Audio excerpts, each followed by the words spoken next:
When kids just won't listen, parents often feel stuck between two choices: to give in or get angry. It's exhausting. We give you the top techniques directly from the experts, helping you on your path to a more peaceful, respectful, and joyful life with your kids.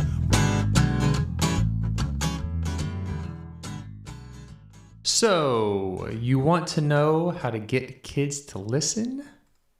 Why don't we ask one? My very special guest today is going by the name Buggy. She's 6 years old, and she has seen with her own eyes what works and what does not work when it comes to getting kids to listen. Loved talking with her. I learned a lot, and now I am thinking, maybe I should just stick to interviewing kids. Buggy, welcome to the show. Now you could say, thanks for having me, or hi. You want to do it? Oh, hi. Buggy, I call this show Getting Kids to Listen because a lot of adults have asked me how I get kids to listen. So I'm always looking for new answers. And I'm especially looking for nice, easy ways so that the grown-ups don't feel like they have to give the kid a bunch of candy or get angry at them or anything like that. So, being a 6-year-old, I'm guessing that you know a lot about what works and what doesn't work when grown-ups talk to kids. Is that right? Yeah, is that true? Yeah. Awesome. Okay, well, I'm going to ask you a question about that. Are you ready? Mm-hmm. Okay. Buggy, can you think of a time when you or another kid was just not listening to the parents or the teachers, not cooperating, and then the adult said or did something that made the kid change their mind? Well, I remember in ballet class once, one of the students wasn't really doing what the teacher said. Mm-hmm. So the teacher put her in timeout, but the timeout didn't work. So my mommy, Sarah, talked to her and that worked. Very interesting. So your mom talked to the kid who went to timeout? Yeah. Huh. And the timeout didn't work, but the talking did. Huh. What didn't work about the timeout? What didn't work about it? Nobody likes being in timeout. Yeah. Right. And so what do you think your mom said, or how did your mom talk to the kid to make the problem go away? Helped her feel supported. Helped her feel supported? Yeah. Huh. Do you know what it is that your mom said or did? Can you think of how she might have done that?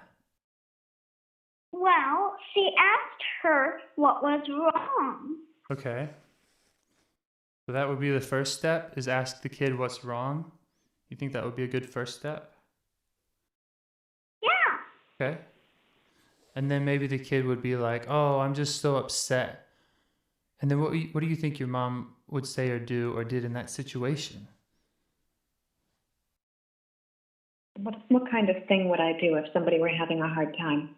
Yeah. To support them. Okay. Support. Mm-hmm. Because everybody needs to feel listened to. Mm-hmm. Okay. Buggy, is there ever a time when you're having a hard time and your mom supports you? Yeah. And how does she do that? What does she say? What does it look like when your mom supports you?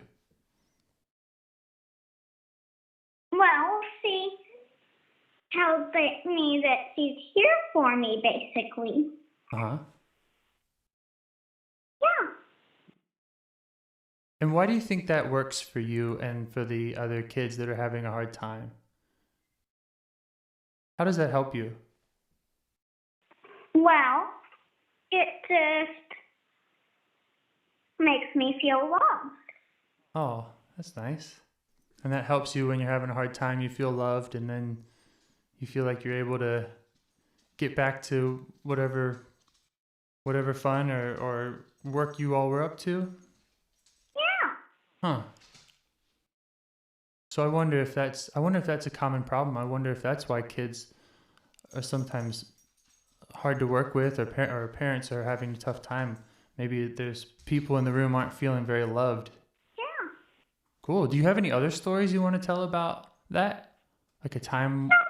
Okay, awesome. Well, thanks for sharing that story. I'm going to share that with the adults that listen to this show, and I hope that they can get some good wisdom and knowledge from you about that, and then hopefully they can try it out.